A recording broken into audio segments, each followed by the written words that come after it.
is that form of association by which an idea, thought, or sensation is linked, connected, or associated with ideas, thoughts, or sensations of a kind similar, which have occurred previously or subsequently. Association by similarity is that form of association by which an idea, thought, or sensation is linked, connected, or associated with ideas, thoughts, or sensations of a similar kind, which have occurred previously or subsequently. The first form of association is the relation of sequence. The second, the relation of kind. Association by contiguity is the great law of thought as well as of memory. As Kay says, the great law of mental association is that of contiguity, by means of which sensations and ideas that have been in the mind together or in close succession tend to unite together or cohere in such a way that the one can afterward recall the other. The connection that naturally subsists between a sensation or idea in the mind and that which immediately preceded or followed it is of the strongest and most intimate nature. The two, strictly speaking, are but one, forming one complete thought. As Taine says, to speak correctly, there is no isolated or separate sensation. A sensation is a state which begins as a continuation of preceding ones and ends by losing itself in those following it. It is by an arbitrary severing, and for the convenience of language, that we set it apart as we do. Its beginning is the end of another, and its ending is the beginning of another. As Ribbett says, when we read or hear a sentence, for example, at the commencement of the fifth word, something of the fourth word still remains. Association by contiguity may be separated into two subclasses, contiguity in time and contiguity in space. In contiguity in time, there is manifested the tendency of the memory to recall the impressions in the same order in which they were received.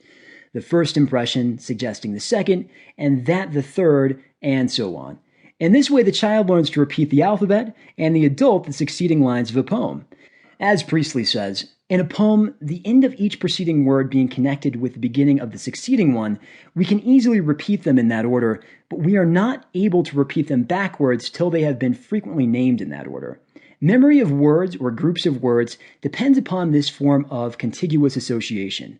Some persons are able to repeat long poems from beginning to end with perfect ease, but are unable to repeat any particular sentence or verse without working down to it from the beginning.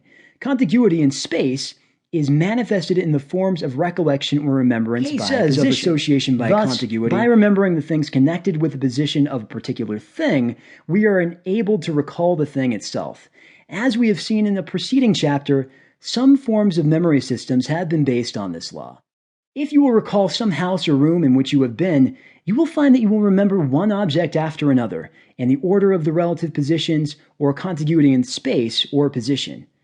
Beginning with the front hall, you may travel in memory from one room to another, recalling each with the objects it contains according to the degree of attention you bestowed upon them originally.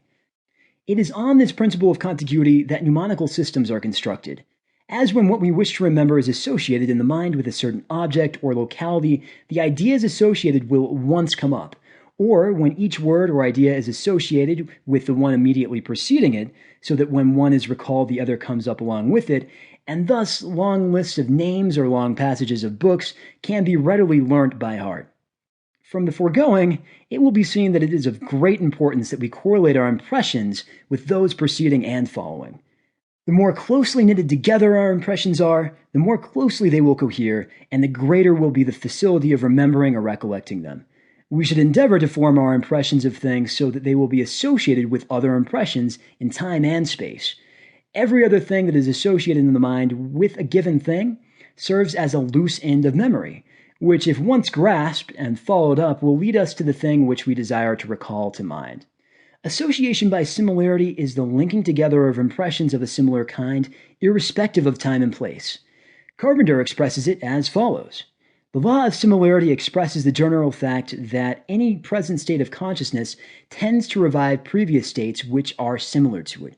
Rational or philosophical association is when a fact or statement on which the attention is fixed is associated with some fact previously known, or which has a relation, or with some subject which it is calculated to illustrate. And as Kay says, the similar may be widely apart in space or in time, but they're brought together and associated through their resemblance to each other. Thus, a circumstance of today may recall circumstances of a similar nature that occurred perhaps